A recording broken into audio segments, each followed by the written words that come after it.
This is the second part of the lecture on elections. What I wanted to add is a brief explanation how the Electoral College works. We already talked about the Electoral College a little bit. Remember, it was created in Philadelphia as kind of an institution buffering between the people and their elected representatives.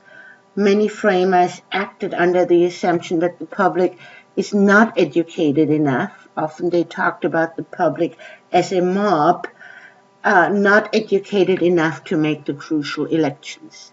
As a result, the Electoral College was placed in between the public and the president. And in fact, it took until the late 1820s, reforms under the Andrew Jackson presidency, for the public vote to be at least somewhat tied to the presidential vote. How does it work today? On this map, you see that each state has a certain number of electors. Pennsylvania, for instance, has 20. California has 55 electors. How is this determined? Very, very simple formula. Pennsylvania has 20 electors because Pennsylvania has 18 delegates in the U.S. House of Representatives. Remember, this is tied to population, and 2 senators for a total of 20 electors. California has 55 electors because California has 53 representatives in the House and 2 senators.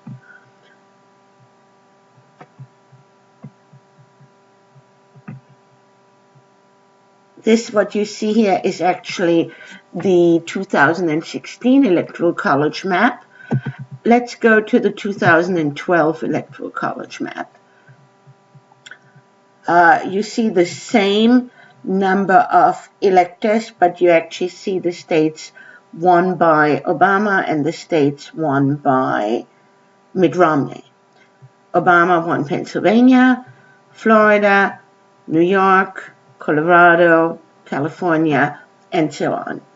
All but 2 of the states allot their electors according to the winner principle, which means that even if Obama wins Pennsylvania with a very, very slim margin, he will get all 20 Pennsylvania electors. Obama won a solid victory in 2012. You see he got 332 electors, Romney only 206, and he won by about a 5 million margin in terms of the popular vote. However, his victory in 2008 was even larger. You see that he won a few more states in 2008. And here now it is coming up. Much wider margin in the Electoral College vote and about a 10 million vote difference in the popular vote. You might ask why Nebraska comes up in 2008 as purple, as a different color. This is because Nebraska is one of the 2 states, the other one is Maine, that doesn't only follow the winner takes all principle, but has a combination of popular vote in the state and also looks at margins of victory in the different House districts.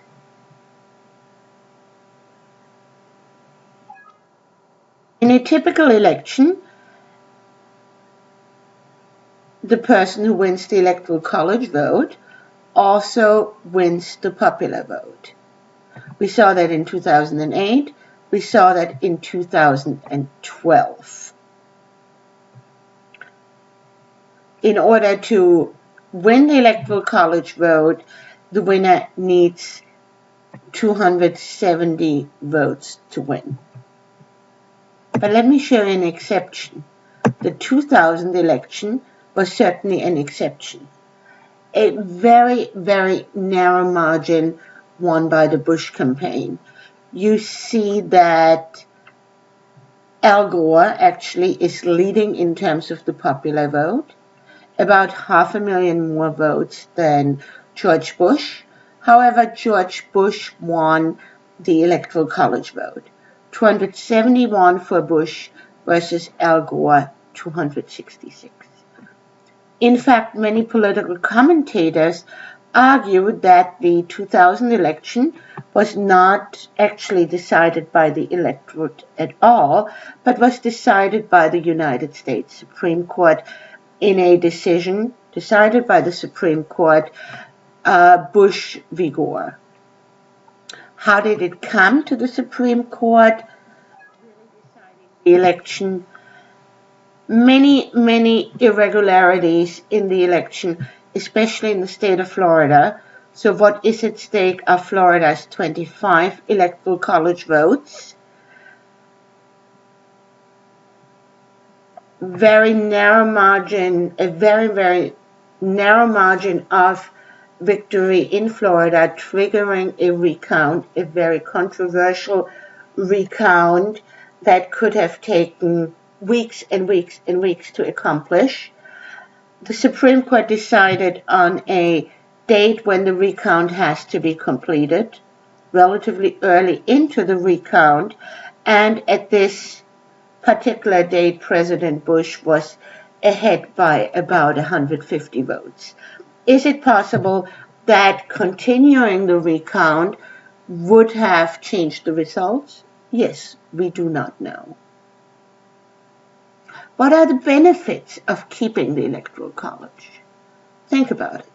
I mean, certainly it is in the Constitution. It is not likely to change because that would require a constitutional amendment. But does it still make sense? First of all, there's the possibility, like in the 2000 election, that the person who wins the Electoral College vote does not win the popular vote. We saw that in Bush v. Gore. Also, consider that it really influences political campaigning in a rather peculiar way. Will a candidate spend much time campaigning in Texas? No. Texas is a solidly red state, might not stay like this forever, but currently it is. Will Obama try and win Texas? No. There won't be much campaigning in Texas. And would Bush have campaigned a lot in Texas?